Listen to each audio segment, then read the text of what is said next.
হারাম উপার্জনের সাথে যারা জড়িত তারা বেশি দুনিয়ামুখী হয় এবং যারা অল্প সময় অধিক বড়লোক হওয়ার আকাঙ্ক্ষা করে।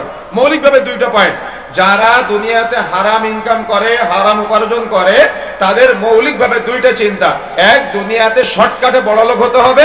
আরেকটা হলো যাদের অন্তর তাকওয়াহীন এবং যারা হারাম উপার্জন করে কিন্তু তাদের ব্রেনে নাড়া দেয় না বা তাদের ব্রেনে ধাক্কা দেয় না, অল্প সময়ে তারা অধিক বড়লোক হওয়ার আকাঙ্ক্ষায় তারা আজকে হারাম উপার্জনে জড়ায়। যেমন যদি আমি একটা উদাহরণ দিই, আপনার একটা চায়ের দোকান, আপনার পাশের একজনের একটা চায়ের দোকান।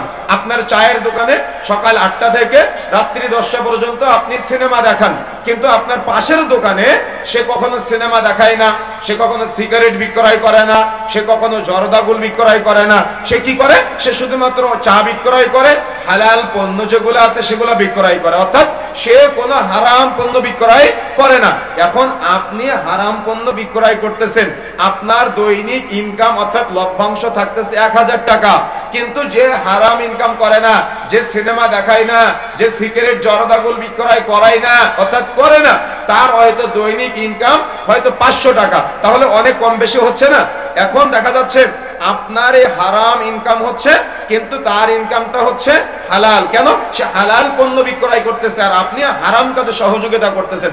যদি আপনার বোঝার স্বার্থে আমি একটু ভালো করে বুঝাই, সকাল 8টা থেকে রাত্রি 10টা পর্যন্ত ডিশের বিল কে দেয়?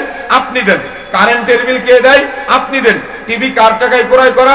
আপনার টাকায় ক্রয় করা। তাহলে এইখানে যে সিনেমা আপনি দেখাচ্ছেন সকাল 8টা থেকে রাত্রি 10টা পর্যন্ত, যে দেখে সে তো একা পাপ করে, কিন্তু আপনি দেখার সুযোগ করে দিয়েছেন, আপনি ওপেন করে দিয়েছেন, আপনি সুযোগ করে দিয়েছেন, তাই সবাই সিনেমা দেখে। আগে তো মানুষ সিনেমা হলে যেত সিনেমা দেখার জন্য, কিন্তু এখন আপনার চায়ের দোকান সিনেমা হল, আপনার মুদিখানার দোকান সিনেমা হল, আপনার হোটেল দোকানটা সিনেমা হল। সকাল 8টা থেকে রাত্রি 10টা পর্যন্ত যত মানুষ সিনেমা দেখবে প্রত্যেক ব্যক্তির একটা করে পাপের ভাগ, গুনাহে জারিয়া স্বরূপ আপনার আমলনামায় লিপিবদ্ধ হবে।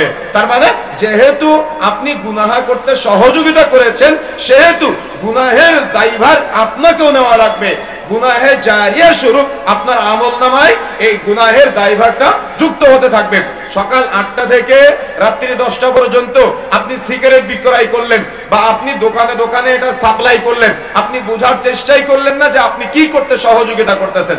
তার মানে আপনি কোন হালাল কাজে সহযোগিতা করলেন না আপনি কোন হারাম কাজে সহযোগিতা করলেন। আল্লাহ রাসূল বলছেন, লা ইয়াদখুলুল জান্নাতা মুদমিনুল খামর, যে ব্যক্তি নেশা জাতীয় দ্রব্য সেবন করবে সে জান্নাতে যাবে না। আল্লাহ রাসূল বলছেন, সালাসাতুন কাদ হারামাল্লাহু আলাইহিমুল জান্নাহ, 3 শ্রেণীর ব্যক্তি কখনো জান্নাতে যাবে না। তার মধ্যে 1 নম্বরটা হলো মুদমিনুল খামর, যে ব্যক্তি নেশা জাতীয় দ্রব্য সেবন করবে সে কখনো জান্নাতে যাবে না। রাসূলুল্লাহ সাল্লাল্লাহু আলাইহি সাল্লাম বলছেন, যে ব্যক্তি একবার নেশা জাতীয় দ্রব্য সেবন করবে তার আগামী 40 দিনের ইবাদত কবুলযোগ্য হবে না। তাহলে এরকম একটা জঘন্য, এরকম একটা বর্বর, এরকম একটা জঘন্য পাপ কাজে আপনি মানুষকে সহযোগিতা করতেছেন।